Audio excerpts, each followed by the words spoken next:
Gloria a Dios. Tengan buen día, mis hermanos. Que el Señor continúe bendiciéndonos. Amén. Vamos a abrir nuestra Biblia al libro de Mateo, capítulo 24, versículo 35. Libro de Mateo, capítulo 24, versículo 35. Amén. Amén. Gloria a Dios. Hoy vamos a hablar de cosas inmutables. Tema de la enseñanza: cosas inmutables. Amén.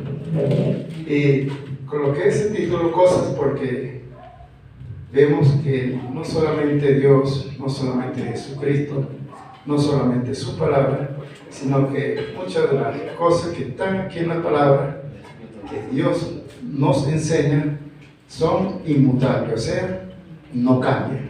Amén. Amén. Leemos con la bendición de nuestro Señor y Dios y Salvador también, Jesucristo, con la bendición también de nuestro Dios Padre.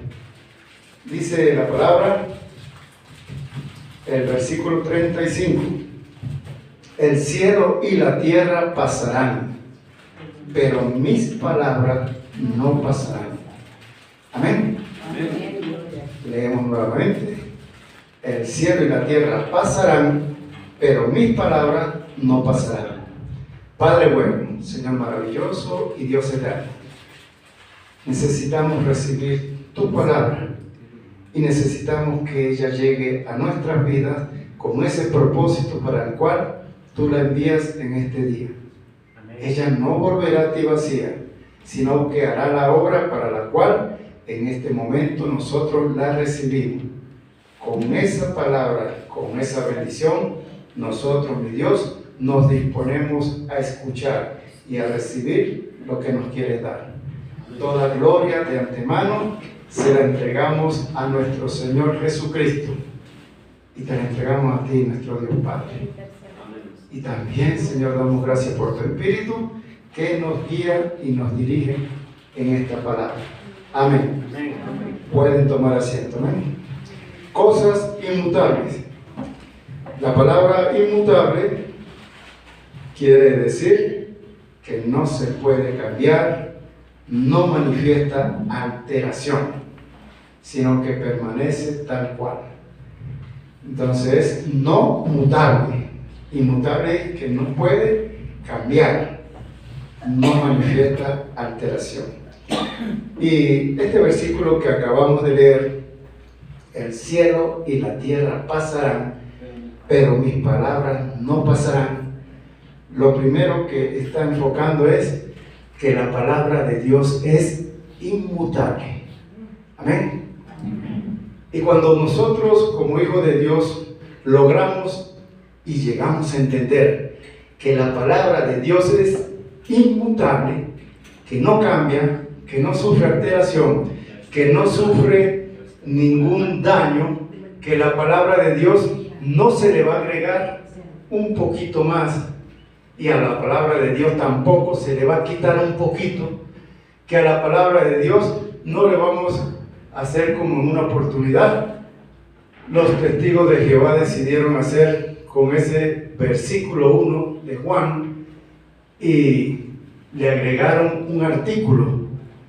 La palabra de Dios es inmutable, no se le puede agregar, pero ellos decidieron que para que sus enseñanzas cuadrasen para sus miembros y para ellos también, necesitaban colocar un artículo en Juan 1.1. Juan 1.1 dice: en el principio era el verbo era con Dios y el verbo era Dios.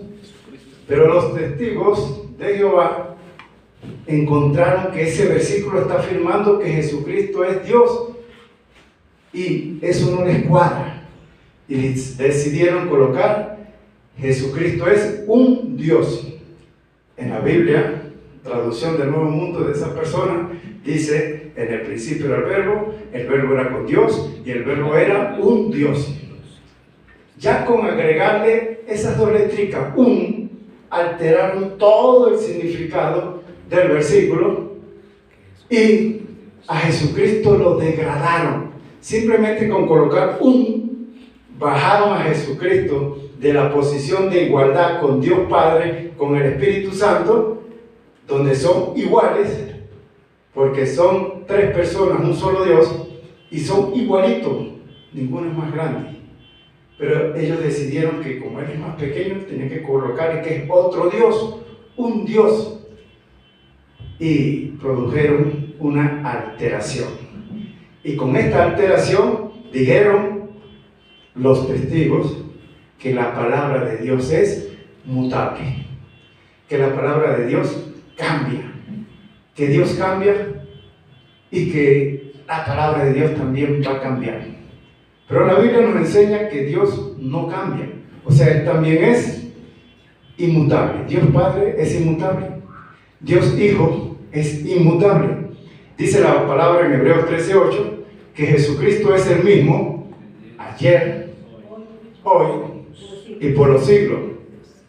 Ahora bien, si Él es el mismo ayer, hoy y por los siglos, ¿será que Jesucristo, el que sanó ayer, no sana hoy?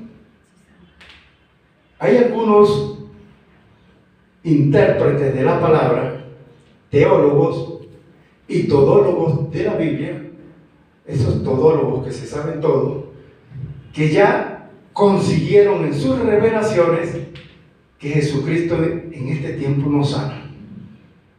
Y ellos predican, y son nuestros hermanos en Cristo, pero ellos predican y afirman y aseguran que Jesucristo no necesita sanar a nadie en este tiempo. Y yo podría darles la razón cuando dicen que Jesucristo no necesita sanar a nadie, pero los que están enfermos sí necesitan que Jesucristo los sane. Amén. Gloria a Dios. Los que están mal sí necesitan que Jesucristo los ayude. Los que tienen problemas sí necesitan que Jesucristo les extienda la mano.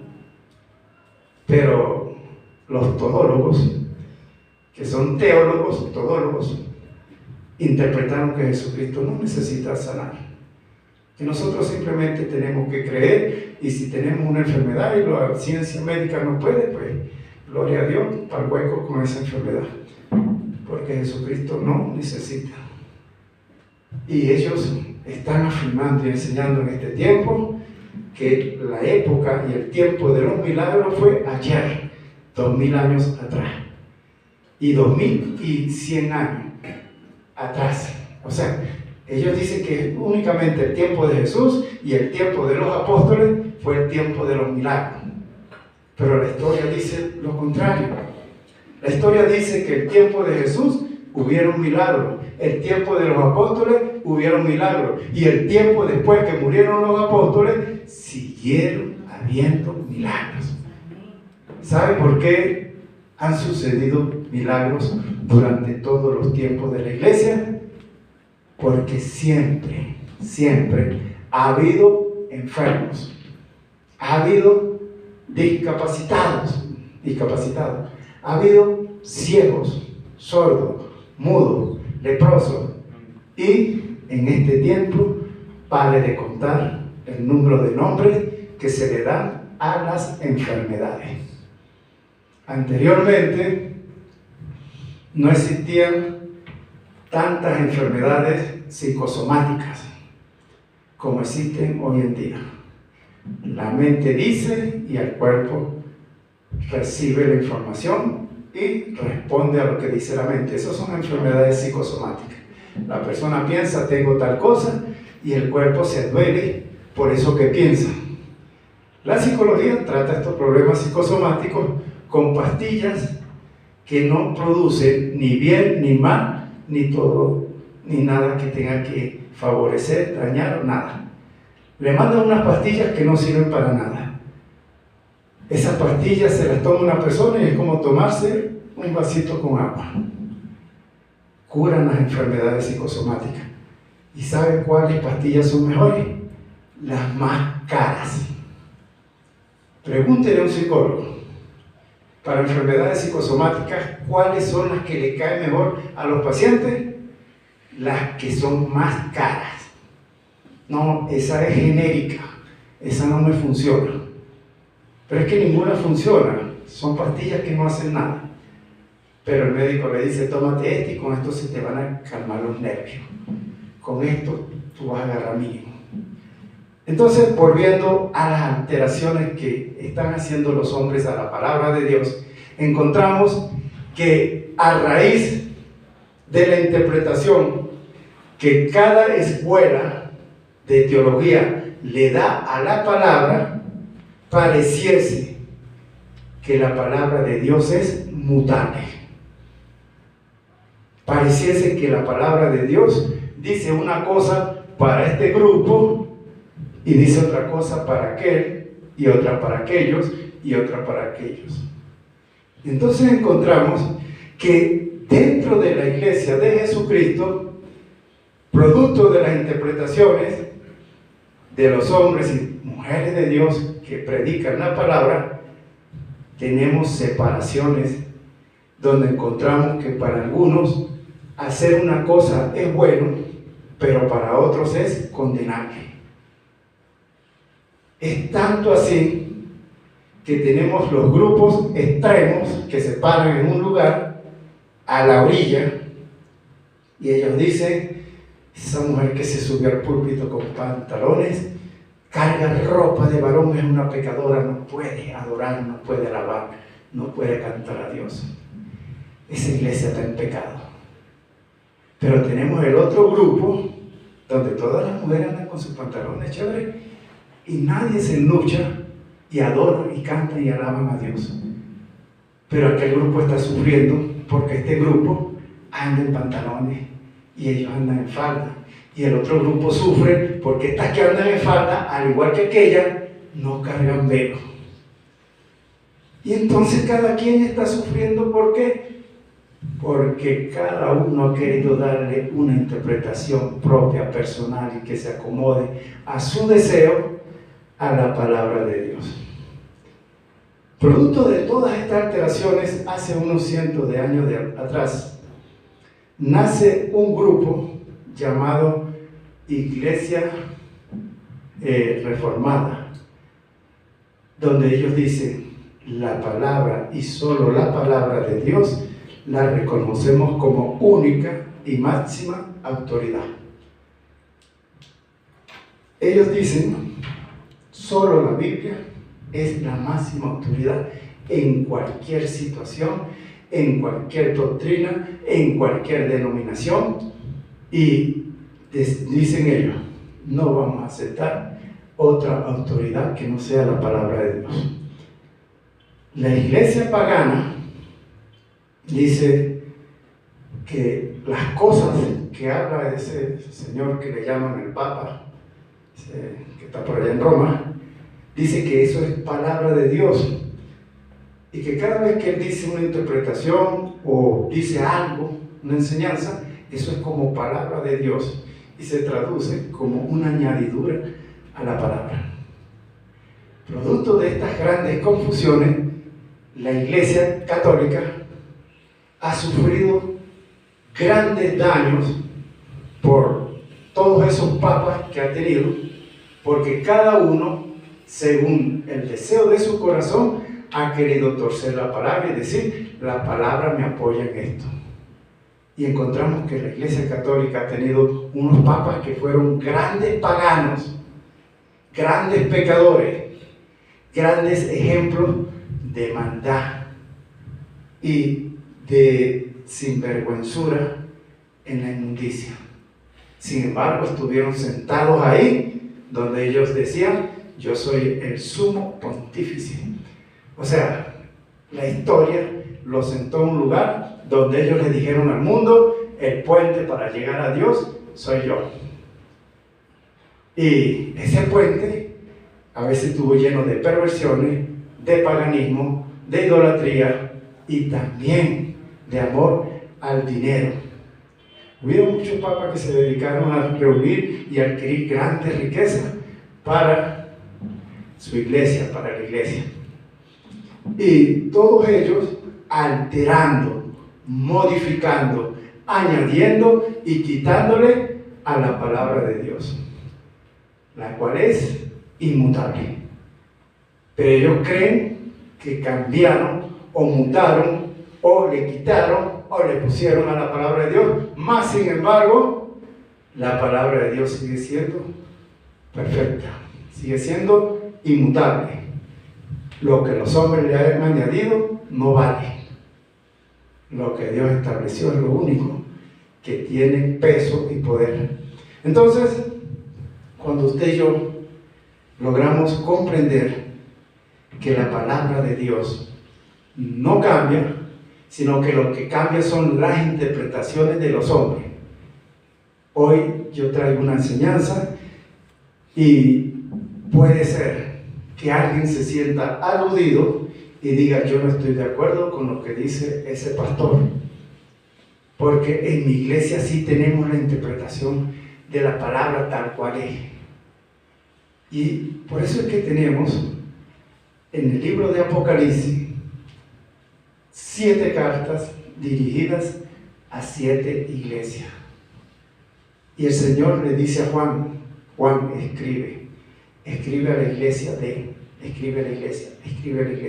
Y le escribe a 7 iglesias. Muchos intérpretes dicen: en este tiempo, vean que el problema no es la palabra, el problema somos nosotros los intérpretes.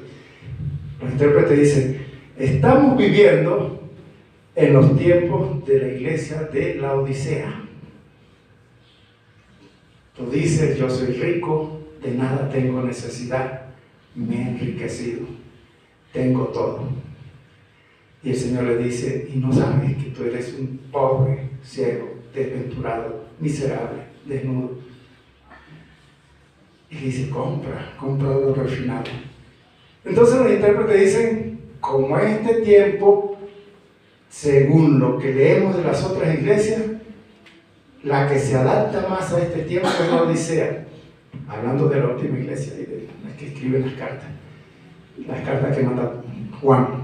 Entonces, intérpretes dicen: como estamos viviendo en el tiempo de la Odisea, el Señor nos aconseja: compremos oro refinado, busquemos colirio para nuestros ojos, para que veamos bien las cosas. Pero ¿sabe qué, mis hermanos? Se escriben 7 cartas para 7 iglesias, porque todos los tiempos de la iglesia siempre han existido las 7 iglesias. Preste atención. A una de las iglesias le dice que está siendo perseguida y que está sufriendo muerte de sus miembros, y que esa iglesia que está sufriendo, el Señor le dice que Él le va a librar de la hora de prueba que ha de venir sobre el mundo entero.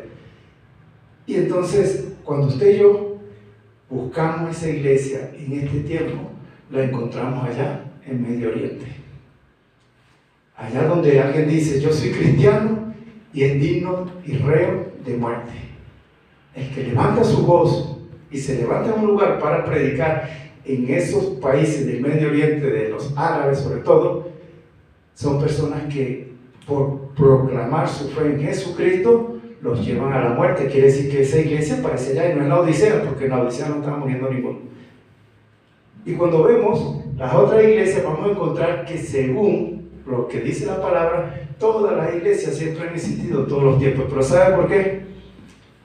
Porque el Señor quiere que nosotros entendamos hoy que aquella iglesia o congregación que dice: nosotras las mujeres tenemos que cargar velo y nosotros los hombres tenemos que usar bigote y barba, esa iglesia de Cristo. Pero tenemos la otra iglesia de acá, donde todos se afeitan con peticos, las mujeres andan con pantalones, esa iglesia de Cristo. Y tenemos aquello por acá. Y así, cada quien en los diferentes grupos donde estamos adorando, alabando a Dios, creyendo en Jesucristo como Señor, Dios y Salvador, somos iglesia de Jesucristo. Y la iglesia de Jesucristo, a la final, es una sola. Se escriben 7 cartas para 7 iglesias que representan una sola iglesia. Jesucristo no viene por la iglesia de Esmirna, por la de Pérgamo, por la iglesia de la Odisea, por la iglesia de Sardis. No, Jesucristo viene por una sola iglesia. Una sola iglesia. Viene a levantar una sola iglesia. Entonces, pero esta sola iglesia, tenemos por acá nuestros hermanos bautistas, nuestros hermanos pentecostales, nuestros hermanos de la asamblea y las muchas denominaciones que día a día siguen saliendo. pero que seguimos creyendo, confiando que Jesucristo es nuestro Señor, nuestro Dios, nuestro Rey, nuestro Salvador. Amén. El principio básico, Jesucristo es nuestro Señor y Salvador. Amén. Amén. Hay iglesias o congregaciones donde se dice, aquí no permitimos libertad al Espíritu Santo, eso que dice que hablen lengua, o que profetice, o que digan que tiene una revelación, eso no se permite aquí. Y son iglesias de Jesucristo, aunque no permite que se manifiesten los dones que habla Corintio y que habla Romano. Pero tenemos otra congregación donde dice, aquí hablamos lengua, aquí ministramos, aquí oramos por los enfermos, aquí... Pero es iglesia de Jesucristo también. ¿Sabe qué pasa? Que esta iglesia de acá se come y critica a la de allá, y esta iglesia de allá se come y critica a los de acá. Y la Biblia dice así: el que come, no critique al que no come. El que come, coma. El que ayuna, no critica al que no ayuna. Porque el que no ayuna es de Dios, y el que ayuna es de Dios, y el Señor le recibe. Y dice, no critique al siervo ajeno, porque para su Señor está en pie o cae, pero el Señor lo levanta. A la final, todas las congregaciones de Jesucristo pertenecen a Jesucristo. Y Él es nuestro Señor. Y Él es el que hace que estemos en pie. Amén. Y si alguno cae, Él es el que nos levanta. Y el Señor nos anima hoy a recordar. Su palabra no ha cambiado. Los intérpretes de la palabra de Dios vienen cambiando con los años, vienen cambiando con los tiempos, vienen cambiando la interpretación.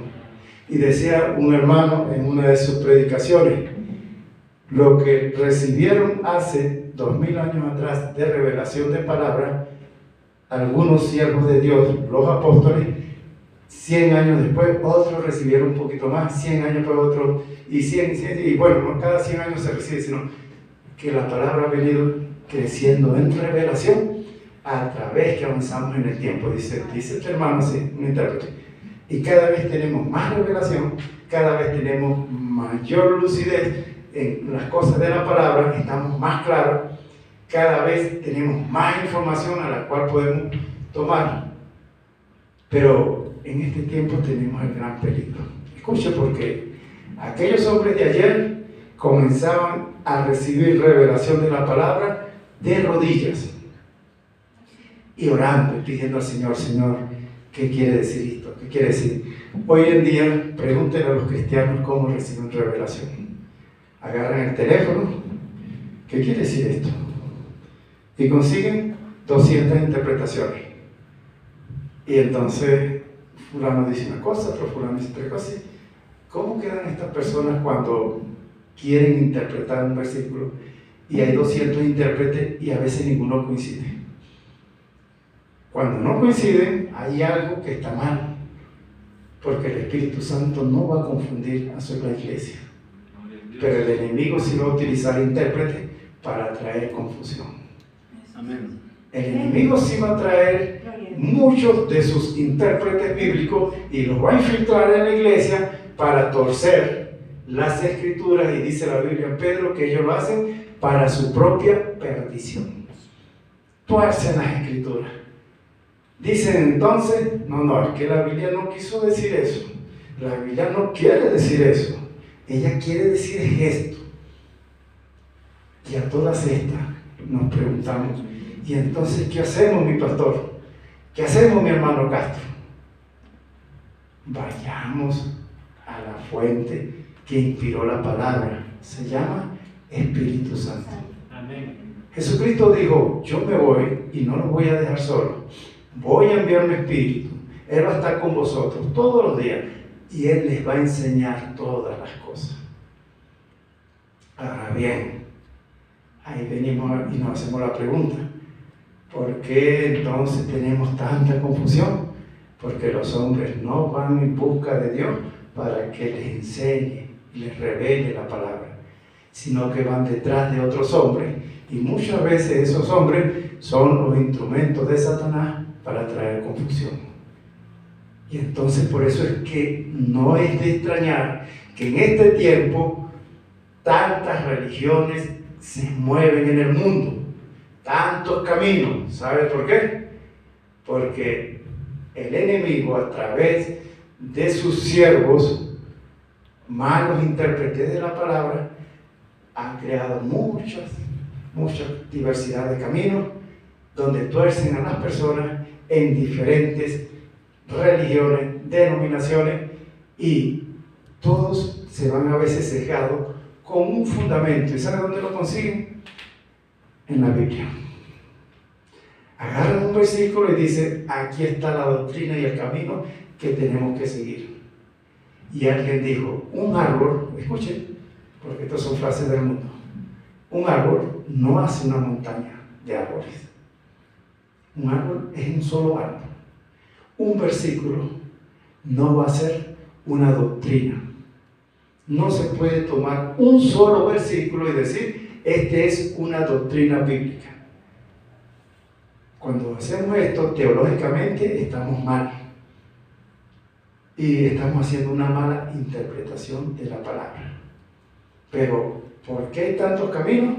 Porque tomaron un versículo, dos versículos o tres, y con eso construyeron un edificio y le dijeron al mundo: miren para acá, que este es el camino. Nosotros somos los que tenemos la razón. Y muchos se añaden su razón. Entonces usted dirá: bueno, ¿y dónde nacen los adventistas? ¿Dónde nacen estos, los testigos? ¿Dónde nacen los otros, los mormones? Todos, usted busca y todos ellos tienen su nacimiento acá en la Biblia. Pero ¿quién les enseñó?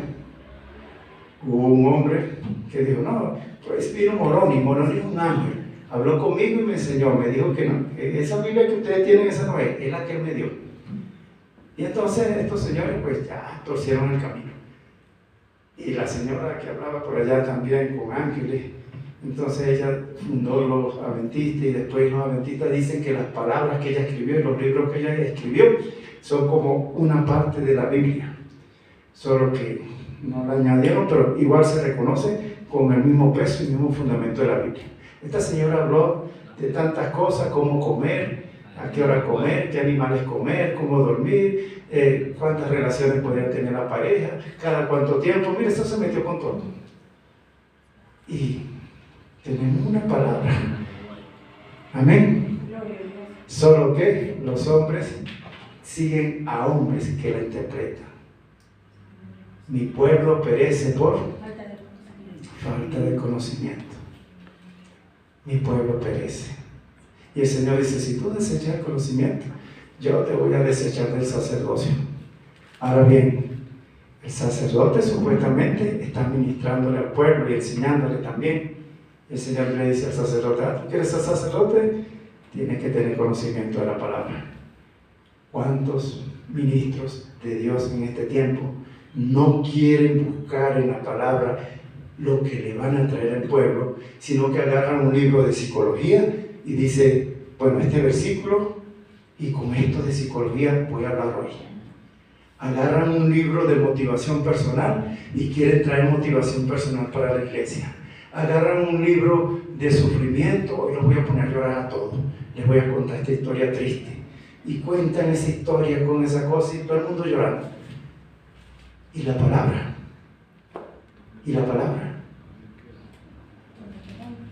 Pedro dijo: Señor, ¿a quién iremos? Solo tú tienes palabra de vida eterna.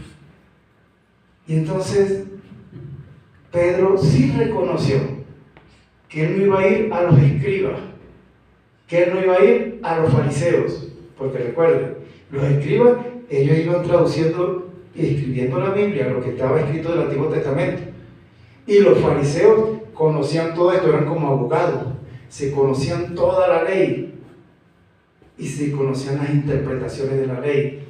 Y entonces los escribas, los fariseos decían: nosotros tenemos el conocimiento de Dios, y este pueblo se pierde porque ellos no tienen lo que nosotros tenemos, el conocimiento y la sabiduría de Dios. Pero más allá de los escribas y los fariseos, entonces estaban unos señores por allá que tenían la barba larga hasta aquí y las clinejas y qué sé yo, llamados los ancianos, la tradición de los ancianos.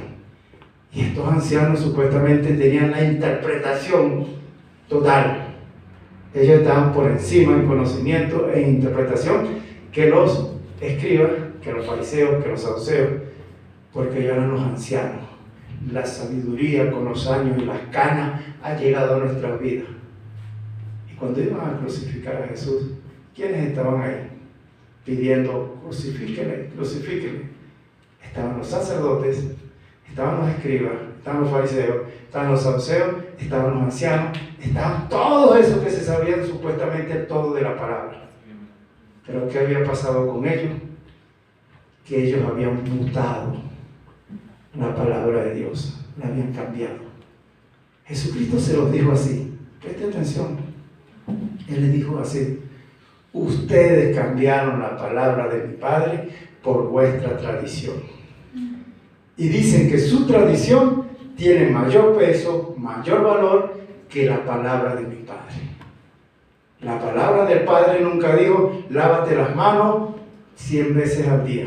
Y ellos decían, si sales de la casa, te lavas las manos. Si llegas a la casa, te lavas las manos. Si entras a una casa y antes de tomar agua, te lavas las manos. Si sales de esa casa, antes de irte, te vuelves a lavar las manos. Vivían con esas manos limpiecitas.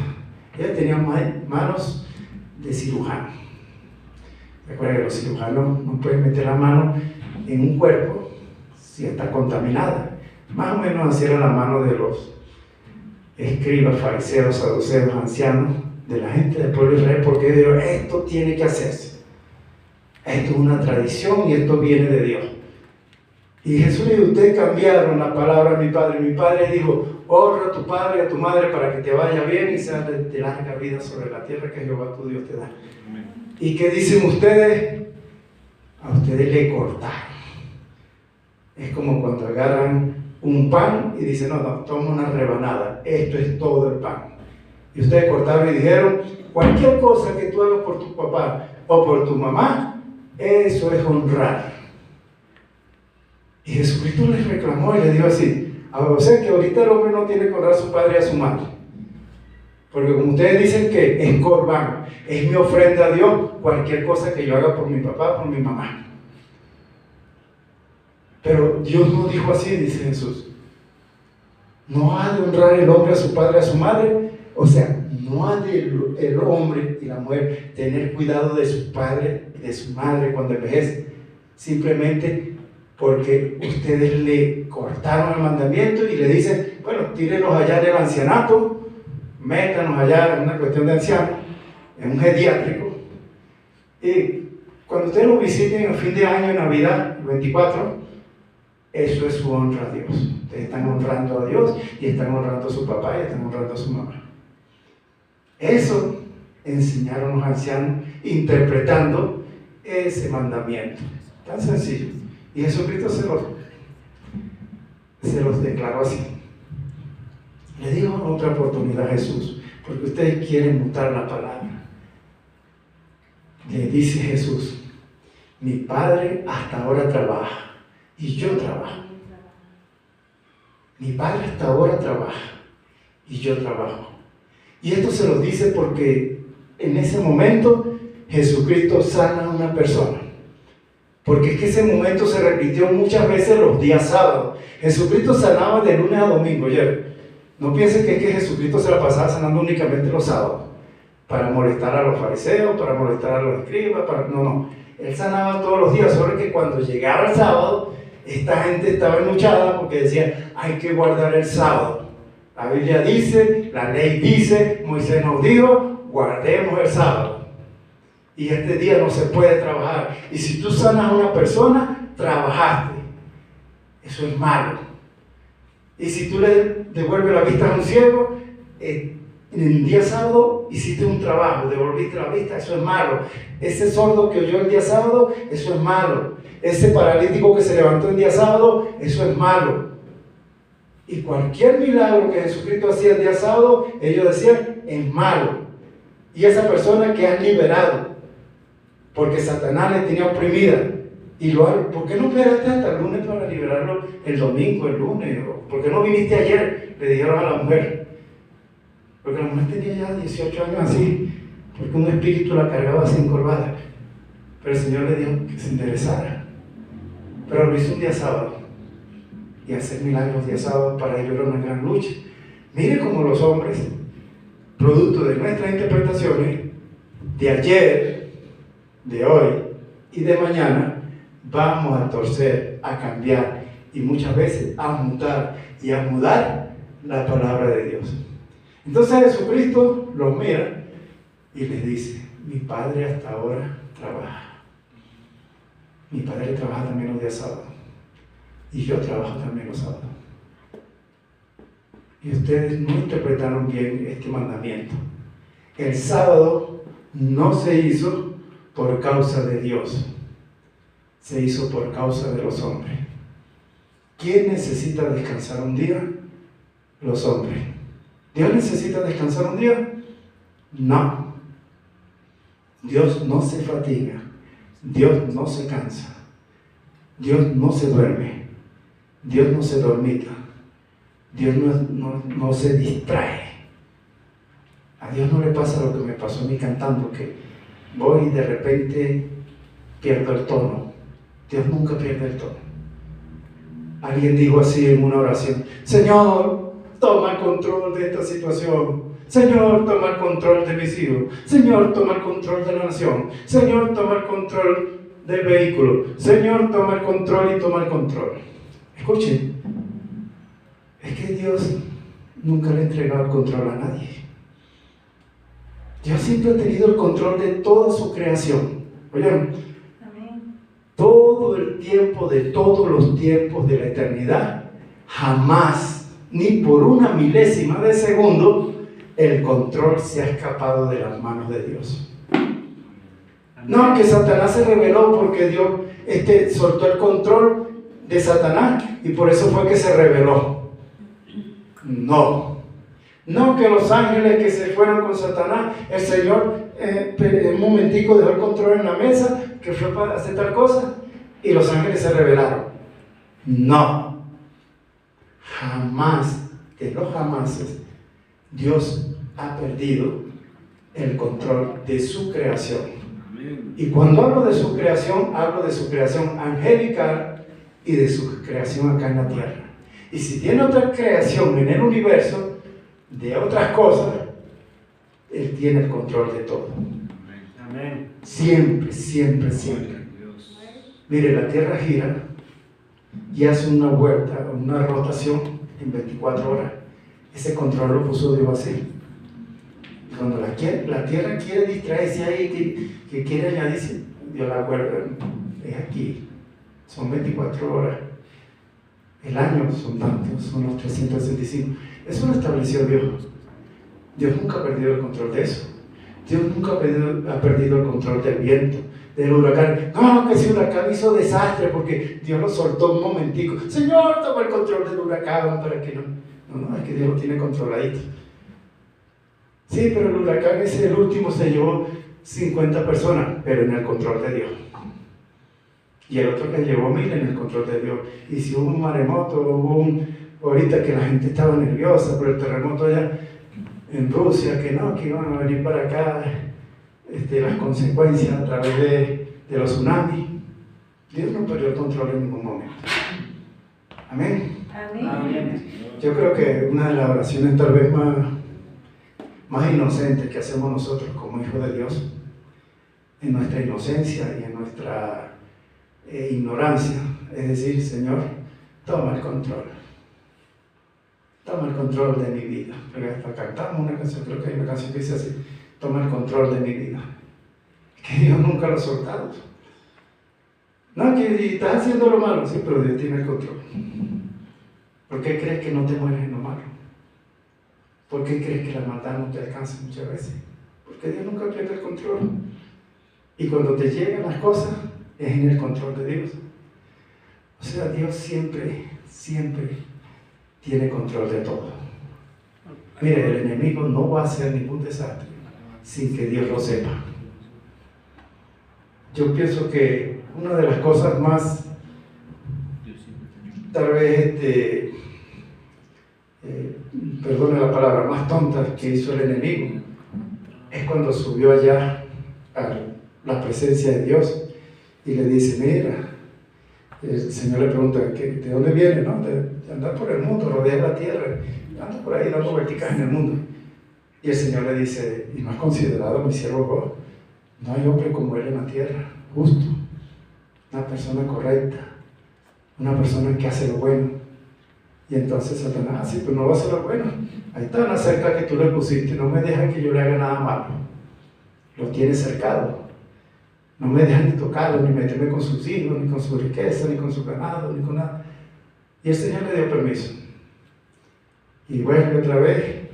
Después el Señor le dice, ¿no has considerado que le quitaste todas las cosas? Y él mantiene su integridad, me sigue siendo fiel. Y él vuelve entonces, sí, pero déjame tocarlo a él, porque si lo toco a él, yo estoy seguro que te va a maldecir, te va a fallar. Y entonces ¿usted cree que en algún momento Dios perdió el control de la situación? ¿Será que cuando Satanás mató a los hijos de Job, ay, para Satanás se te fue la mano, yo te di permiso, pero lo que, no, Dios lo tranquilo, eso estaba en el control, ya Dios estaba ahí en su control, y entonces pierde todo, y cuando toca el cuerpo de Job y la enfermedad y todo, ahí estaba el control de Dios también, ahí estaba Dios. Amén. Porque recuerde, Dios le dio permiso, ¿y qué le dijo? Bueno, toca todo lo que tiene, toca su cuerpo, lo que tú quieras. Ponle un cáncer si quieres, pero no me le va a quitar la vida, no, con su vida no te metas. Pero no dijo lo mismo de los hijos, no dijo lo mismo de los siervos de Job, porque murieron los siervos de Job cuando descendió el fuego, cuando vinieron los sabeos, pero la Job estaba ahí Dios, guardando. Pasó por ese momento de tribulación y en ningún momento Job dice que pecó. La palabra no dice que Job pecó, o sea que Job mantuvo su integridad para con Dios. Y después de esto Dios lo bendijo. Ahora bien, el detalle está aquí. En todas estas situaciones, el enemigo desde los tiempos antiguos, desde Adán y Eva, él ha tratado de cambiar la palabra de Dios, torcerla, desviarla, añadirle, quitarle. En el caso de Job, Dios decía, él es un hombre íntegro, él es un hombre correcto, él es un hombre que mantiene su integridad. Y Dios habló y dio testimonio de Job, de ser un buen hijo de Dios. De nosotros, ¿podrá Dios dar testimonio? ¿Qué tan buenos hijos somos? El enemigo iba y acusaba. Dice la palabra que él también se presentaba ya a acusar, el acusador de nuestras almas. Pregunto, ¿algún momento habrá tenido Dios la necesidad de que alguien acuse a alguno sin que él lo sepa? No. Yo pienso que una de las pérdidas de tiempo más grandes del enemigo era ir a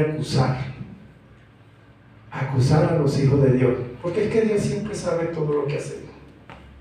Imagínense que usted y yo tenemos el Espíritu Santo dentro de nosotros.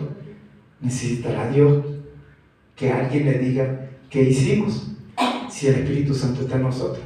Y el Espíritu Santo es Dios. Amén. Amén. Y el Espíritu Santo y el Hijo y el Padre son uno. Y lo que sabe el Espíritu lo sabe el Hijo y lo sabe el Padre. Entonces, la palabra de Dios dice, permanece para siempre. El cielo y la tierra pasan. Amén. Pero mi palabra no va a pasar. Mi palabra permanece. Pedro dice así, séquese la hierba, marchítese la flor, mas la palabra de Dios permanece para siempre. Inmutable. Inmutable la palabra de Dios. Decía, desde el principio el enemigo ha querido mudar, cambiar la palabra. Dios le dice al hombre, de todo árbol que está en el huerto puedes comer, más ese árbol que está ahí, el árbol ese que este se llama árbol de la ciencia del bien y del mal, de ese no quiero que coman. Ahí al lado de ese árbol, si lo ves, ¿verdad? Ese se llama árbol de la vida, de ese sí puedes comer. como puedes comer de todos los árboles del huerto. Escuchen, aquí viene un detalle interesante. El enemigo está hablando con Eva y él sabía lo que Dios le había dicho a Adán y le había dicho a Eva, y le dice así: con que Dios os ha dicho que no podéis comer de todos los árboles del huerto. Y Eva le dice: no, de todos los árboles sí podemos comer, pero de ese dijo que no, y que ni lo podemos tocar. ¿Qué pasó ahí? Eva le puso un poquito a la palabra, un poquitico. No lo podemos tocar. No, Dios no dijo que no lo tocara. Él dijo era que no comas. Si tú quieres tocarlo, tócalo. Si quieres recostarte ahí debajo de ese árbol, recuéstate, agarra sombra, pero no comas. Y el enemigo le dijo: no. Entonces, no, pero es que sabe Dios que si tú comes de ese árbol, vas a ser como Dios. Y añadió también, porque en ninguna parte Dios había dicho: si comes de ese árbol, pero vas a ser como Dios, porque vas a saber lo bueno y vas a saber lo malo. Dios conocía lo bueno y lo malo, y Dios demostró lo bueno y lo malo cuando Satanás pecó. Ahí se demostró lo malo. Y cuando los ángeles que no pecaron ni siguieron a Satanás, ahí se demostró lo bueno. Pero Satanás quiso cambiar esa palabra única de Dios: no puedes comer ese árbol. Y entonces le dijo a la mujer: no, si tú comes, vas a conocer lo bueno y lo malo y vas a ser como Dios. Y se tomó la mujer del fruto, comió, llamó a su marido, comió también. Y fueron abiertos sus ojos, conociendo el bien y el mal. Pues vamos, al lado del árbol de la ciencia del bien y del mal está otro árbol, el árbol de la vida. Escuchen, Dios nos ha dicho a nosotros que no podemos hacer muchas cosas, o no debemos, porque sí podemos.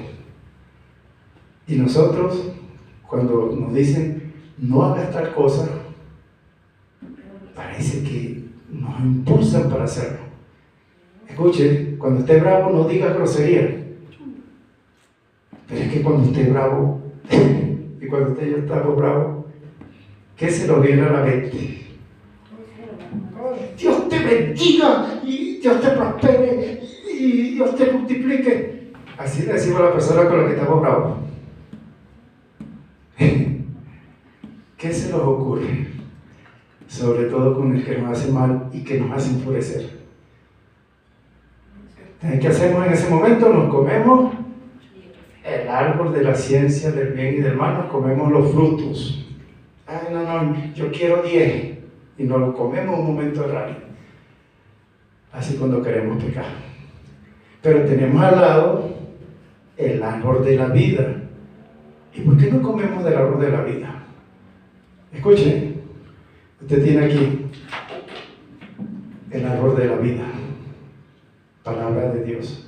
Amén. ¿A quién iremos? Solo tú tienes palabras de vida eterna. Aquí están. ¿A usted le gusta comer de esto? A mí me gusta comer de esto. ¿Sabe qué? Para los hijos de Dios esto es agradable. Póngale la Biblia a un mundano, a un hijo del diablo, que lea un capítulo y ¿sabe qué le va a decir? Ya me cansé. Yo no entiendo eso. Yo no sé cómo es un telo evangélico para estar leyendo la Biblia. A ellos no les sabe nada, porque su estómago no está adaptado para recibir esto, palabra de Dios. Y muchos de nosotros, los hijos de Dios, queremos alimentar a los mundanos con esto. Y hasta que ellos no nazcan de nuevo, no van a poder asimilar este alimento. Cada vez que usted y yo le demos a comer a un hijo del mundo de este alimento, ¿sabe qué va a producir? Les va a dar una diarrea espiritual. Se deshidratan, se enferman, porque la palabra le dice no, y entonces, y todo lo que yo quiero, la palabra no. Pero cuando la palabra nos dice no a esas cosas malas que nosotros queremos, nosotros decimos, tiene razón, Señor, tiene razón, Señor. ¿Por qué? Porque ya nosotros nacimos de nuevo. Y al nacer de nuevo, esta palabra que no cambia, que no es mutable, se convierte en vida y vivifica nuestras vidas. El salmista, reconociendo la grandeza de la palabra de Dios, dijo así: vivifícame conforme a tu palabra, yo guardaré los dichos de tu boca. O sea, esta palabra me da vida. Jesucristo, hablándole a los discípulos en una oportunidad, mostrando y enseñando la grandeza de su palabra, reconociendo que ellos también estaban pecando y cometían pecado, les dice así: vosotros estáis limpios por la palabra que os he hablado. Imagínense el poder de la palabra. Hoy en día la palabra sigue limpiando. Amén. La palabra sigue purificando. La palabra sigue lavando. La palabra sigue ministrando. La palabra sigue dando sabiduría. La palabra sigue depositándose en el buen corazón de los hijos de Dios. Es tanto así que el mismo Señor dice: el hombre bueno, y no es que nosotros somos buenos porque somos hijos de Dios, eso es lo bueno de nosotros, ser hijos de Dios. Pero dice, ese hombre bueno, los hijos de Dios, del buen tesoro de su corazón, saca cosas buenas. Amén. Amén. ¿Y cuáles son las cosas buenas que podemos sacar del buen tesoro de nuestro corazón? Lo que la palabra de Dios se ha guardado ahí. Lo que usted y yo guardamos de la palabra de Dios, eso sale de nuestro corazón también. Entonces, culminando, nuestro Señor nos dice: el cielo y la tierra pasarán, pero mi palabra no pasará. Amén. La palabra del Señor no pasará. Y la palabra del Señor tiene vida eterna. Amén. Y la palabra del Señor sigue vivificando. Gloria a Dios. La palabra del Señor sigue ministrando a los corazones de los hijos de Dios. Desea como niños recién nacidos la leche espiritual no adulterada, para que por ella crezcáis para salvación. Gloria a Dios. Amados, si alguno no está creciendo, es porque no se está alimentando de la palabra de Dios. Amén. Es la única que puede producir crecimiento espiritual. Si usted es un enano espiritual, hoy tengo palabra de Dios. Usted puede crecer. A diferencia de todos esos enanos 50 centímetros, 60 que andan caminando por el mundo, la ciencia médica no les dice: te vamos a inyectar esto para que crezca y dentro de 2 o 3 años tú vas a medir unos 60, 70 y vas a ser feliz. La ciencia médica le dice: naciste enano, te quedaste enano y morirás chichón de piso, enano. Pero los hijos de Dios que ya han pasado años en el Evangelio y están enanos, hay esperanza para ellos, porque el Señor dice: si te alimentas de la palabra, vas a crecer. Eso no va a cambiar. Para los que se alimentan de la palabra, hay crecimiento. Para los que no quieren alimentarse de la palabra, mantendrán su estatura espiritual. Entonces, reconociendo que necesitamos de esa palabra, que ella es viva, que es eficaz, que es más cortante que toda espada de doble filo, digamos: Señor, gracias, porque esa palabra que no cambia llegó a mis manos, llegó a mi vida, y yo la voy a apreciar, la voy a amar, voy a cuidar de ella, la voy a guardar en un lugar seguro, donde nadie la pueda arrebatar. Y aunque quemen este libro, quiero que tu palabra esté guardada en mi corazón. Amén. Porque es el lugar donde usted necesita guardarla. No me llegue con el cuento: hermano Castro, mire mi Biblia, tiene 10 años, está nuevecita, casi ni la uso. Las hojas están, no como la suya, toda rayada ahí. Ay, pastor, usted sí, ¿verdad que es desordenado? Ahora, cuando usted termine, vea su Biblia toda rayada y con muchos versículos marcados, gloria a Dios, porque eso dice que usted ha estado ahí.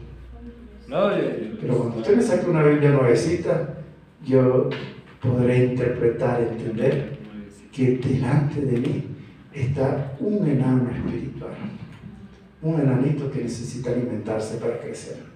Gloria a Dios. Gloria a Dios. Vamos a dar gracias a Dios por esta corta enseñanza acerca de la inmutabilidad de la palabra de Dios. Amén. No cambia, permanece para siempre. Gloria a Dios. Dios nos bendiga. Padre bueno, gracias Señor por traer esta palabra a nuestra vida. Los hombres, Señor, siguen